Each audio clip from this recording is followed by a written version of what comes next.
Another beautiful anthem, Faith of Our Fathers. And it's very important to understand how Jesus, in such a profound way, through his strong word and providence, impacted the thinking of our founders and framers, and what a blessing that's been. And we're going to talk about that a little bit right now. And so, Colonel Eichmo, your brother in Christ, give you some time to take the lectern there. And we're going to ask a few questions here that we think are very important here.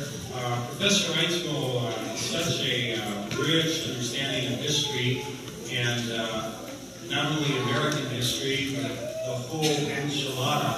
And we saw that yesterday quite a bit. Didn't we? Phil Hine was there for the whole time, and Phil said he just keeps going on and on and on. He has so much knowledge to share with us, and has served as a judge, a lawyer, a Lieutenant Air Force Colonel, author, pastor, just so many things, and he always likes us to kind of mention probably too. So we're so happy, Professor Eichmo, to have you here. I'm going to try to quickly get out of the way, and I wanted to raise a question here for our listening audience in the States here that often is raised to me. Is America, or has America ever been a Christian country? Professor, I don't like to begin by waffling. However, I have to say that depends on how we define the term Christian nation. If you read Martin Luther's letter on secular authority, he declares there that there can never be a Christian nation because in any society, the wicked always outnumber the good.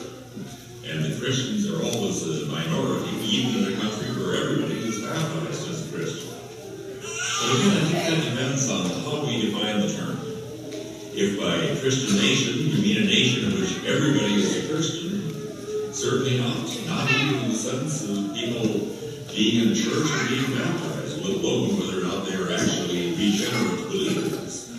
So in that sense, no, we are not a Christian nation, and there never has been one. But I think you could look at the term Christian nation in other ways, and if you had asked that question to most of our founding fathers, I think they would have said, yes, this is a Christian nation, even though it doesn't mean that Christianity is the official religion of this country.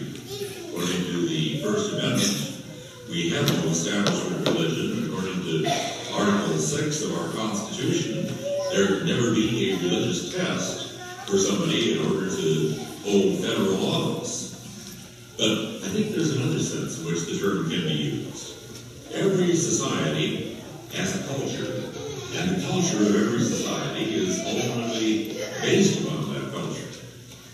And the culture, in turn, is going to be based upon, to a large extent, that society's religious beliefs. That's why a nation where Christianity has been prominent from its very beginning is going to have a different culture, and it's going to have different laws from a nation where the dominant religion has been Islam, or Judaism, or Buddhism, or secularism, or something else. Now, in that sense of the word, I think we can say that America was founded as a Christian nation. It was based upon certain principles that we find in the Word of God, and we'll be talking more about those in some of the next questions and also in the next Sunday school hour. But not only were we based upon biblical principles, but in addition to that, the vast majority of those who brought those principles over to this country were professing Christians. Again, we're going to see that in the next hour, that the idea that those who founded this country were deists and skeptics is simply not correct. They were a very small minority. We'll talk about that in a little bit. But also that the American people as a whole have been and still remain largely Christian. At the time this nation was founded, over 2/3 of its population would come from a Calvinistic Christian background, that is Congregational or Presbyterian or Reformed. And after that, Lutheran, and you would find an overwhelming majority who would be not only Christian but Protestant and Reformation Protestant Christian. Today, even though that's eroded a great deal, we still find today that polls generally show that close to 80% of the American public will claim to be Christian. Although they would probably define that term far more loosely than it would have been defined a couple of centuries ago. And as far as being practicing and church-going Christians, it'd be quite a bit smaller than that. But Christianity still has a major impact on this nation. And in that sense of the word, I think we can say that we were founded as a Christian nation, and that to some extent we remain a Christian nation today. Thank you, Professor Eichswald. Another question we have here. What is the greatest challenge in your estimation today with regard to freedom? What's the biggest challenge? What is the greatest challenge to maintaining freedom today? Well, I'm thinking back on the closing day of the Constitutional Convention, 17 September 1789, as those delegates filed out from Independence Hall, the lady asked Ben Franklin, what sort of government have you given us? A republic or a monarch? And he answered, a republic, if you can keep it. And keeping the republic on which our freedom is based has been a major challenge for well over 200 years. And we've done fairly well, especially for the first 150 years. But I see several threats. One of these is the tendency today to look to government for providing for everything we want, for meeting our needs, for answering our basic questions, and even for defining what is true and false. And we see the growth of government at all three levels, local, state, and federal, in exponential terms. It might surprise you to know this, but in 1789, when George Washington took office as president, he began his administration with a total of 350 federal civilian employees. I had a hard time finding out how many we have today, but it is somewhere in excess of 3 million federal civilian employees. And that's not counting military, nor is it counting state and local employees. And so we can see how exponentially government has grown, and how, therefore, the regulations that they impose upon us and the burden they impose upon us in taxation for paying for all this has increased dramatically. We usually say today, and this varies differently from one state to another, that there is a day that we call Taxpayer Independence Day. That is the day in which all of your taxes have been provided for by your income, and for the rest of the year, what you earn is yours to keep or yours to spend. Now, when Taxpayer Independence Day takes place, when you could say that we have earned enough to cover all of our taxes, federal, state, and local, it varies from one state to another, and usually it's somewhere in April, which means that about 1/3 of our income is going to support one phase or another of government. But the thing is, that is regularly being pushed back later. It seems every year. Every year it seems like Taxpayer Independence Day gets later because the chunk of the gross national product that the government claims keeps getting bigger. I've heard it said that we will know we have lost our freedom entirely when Taxpayer Independence Day takes place on New Year's Eve. But anyway, those would be some of the biggest challenges that I would see. Going to court regularly to defend the freedoms that we have and to insist that the rights that are preserved for us through the Bill of Rights, that these rights are being fully enforced and protected in the courts. That certainly is another challenge, but I'd say our primary threat to freedom today is the growth of big government and trying to curb that. Thank you. And Professor Eichswald, we take for granted this whole concept of equality. Where did Thomas Jefferson and framers get this idea to write it in the Declaration of Independence? And are there biblical roots for this concept of equality? What is the basis for the concept of equality? Let me first of all tell you what the basis is not. It is not in the Darwinian or evolutionary worldview that we see so prevalent in the opinion-making circles of America today.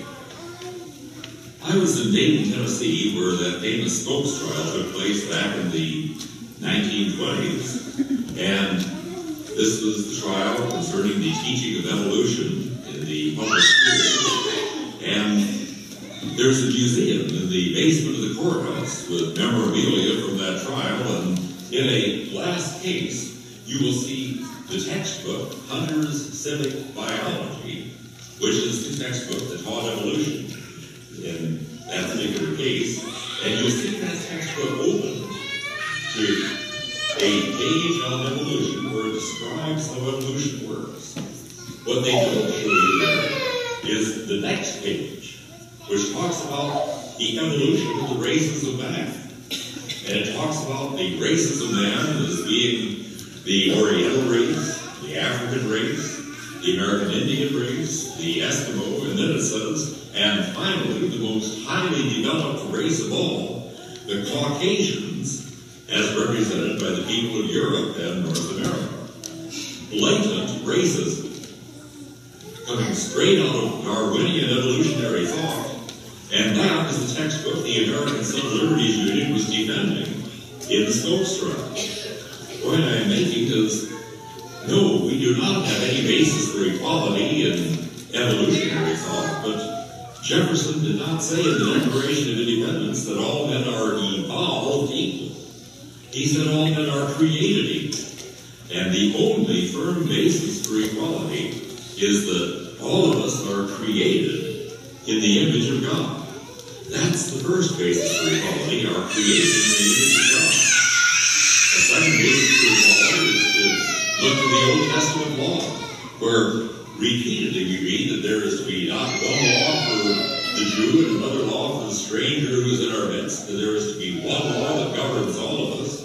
That is, we are all equal before the law. And then Paul goes on to say that in Christ there is neither Jew nor Greek, there is neither male nor female, but we are all one in Christ. Now, equality does not mean the same.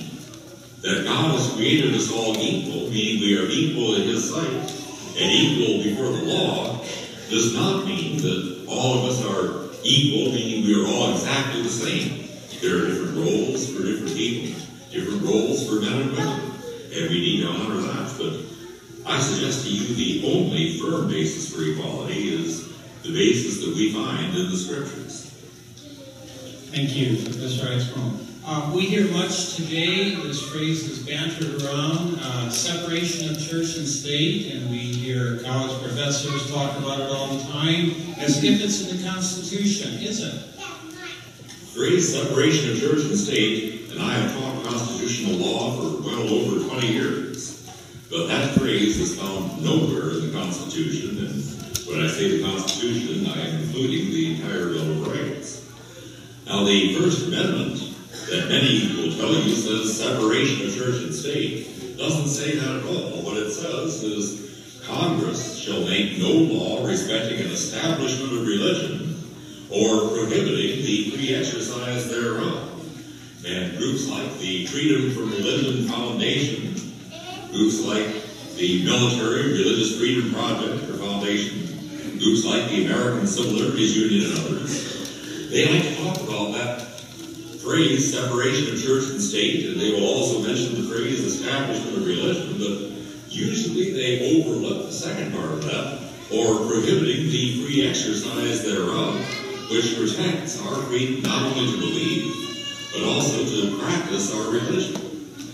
The phrase itself, separation of church and state, is found nowhere in the Constitution.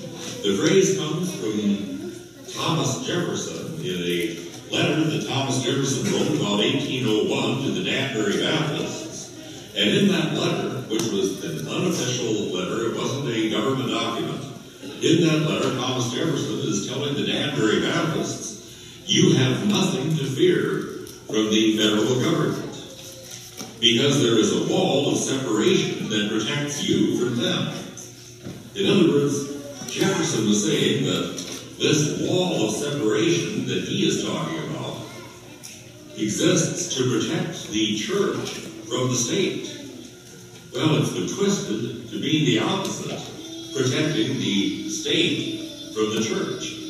Actually, though, Jefferson's phrase gathered dust in the archives of history for about 150 years, it was briefly trotted out in the 1870s in a very different context in the Reynolds case, and then forgotten about again. And then in 1947, in the Emerson versus Board of Education case, Justice Hugo Black used the phrase, and essentially what Black says is separation of church and state.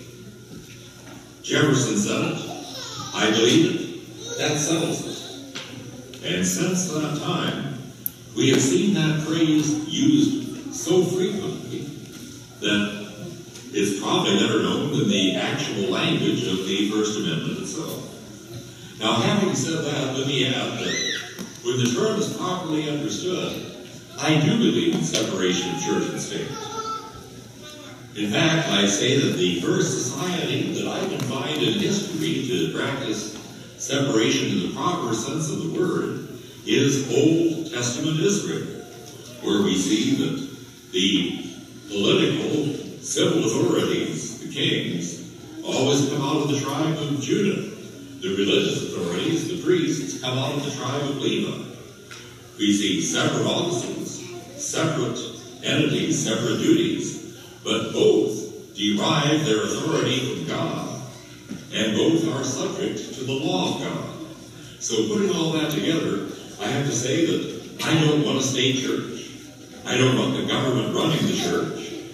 And when the framers wrote of the establishment of religion, they were thinking about what they had come to America to get away from. England, where the king was the head of the church, and where the Anglican or Episcopal or Church of England was the official state church.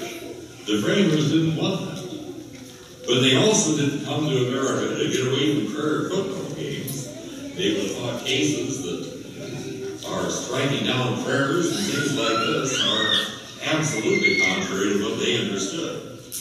So, separation of church and state and one nation under God, properly understood, go hand in hand together. And I think Luther really had a perfect handle on this when he spoke about these two kingdoms, the church and the state, the kingdom of the right and the kingdom of the left. Thank you, Professor Eitzko. One more question here. This is a bit of a curveball, but I think it'll be a hanging curveball here for you. Many people today would know the name of Reese Witherspoon, but they wouldn't know the name of John Witherspoon. How was John Witherspoon, an evangelical, Bible-based, gospel-centered, Jesus follower, disciple of our Lord, how is he so influential in the founding of our nation? John Witherspoon had come to America to be president of a little college. It's called the College of New Jersey. It's sometimes called the Law College, but it's changed its name. Today it's called something like Princeton. But anyway, back in Scotland, he had been the leader of the evangelical wing, the conservative wing of the Presbyterian Church.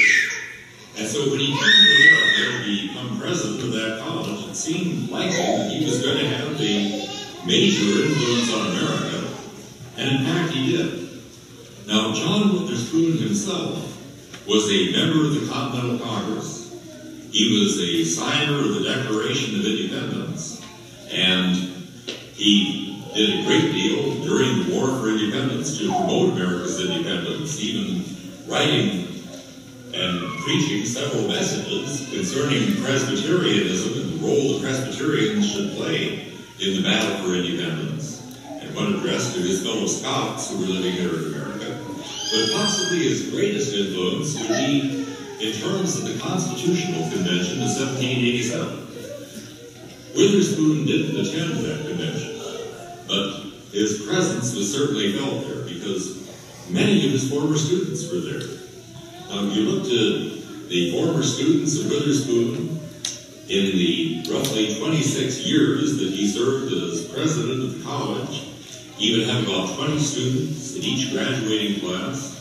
He would drill them, get them up at 5 in the morning and drill them on law and rhetoric, as well as on Bible and theology. And I've been suggesting that to some of my students. They haven't really seemed to take it very well, so we haven't really pursued that. But at any rate, you can see how thoroughly trained by Witherspoon these students would be. Now, out of these 55 delegates to the Constitutional Convention, 9 of them, that is 1/6, had been Witherspoon's students there at Princeton.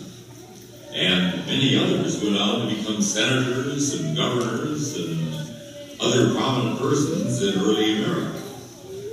But one of those that was at the Constitutional Convention, who had been a student of Witherspoon, was James Madison. Madison even stayed at Princeton a semester after graduation so he could study Hebrew. And Madison could read the Hebrew laws in the original language. But some people call Madison the father of the Constitution. And he certainly was influential, although I'd say others had a major influence as well. But if we call him the father of the Constitution, then I think we have to call John Witherspoon the grandfather of the Constitution. And this afternoon we'll talk more about Witherspoon as well as Sir William Blackstone and John Locke. Thank you, Professor Eichmoen. We look forward in Bible class this morning to hear more about these wonderful historical sketches. And I think in particular you're going to deal with some of the wrong ideas that are being floated today that are just out of step with history and reality. And we look forward to that. And God bless you. It's so great to have you here.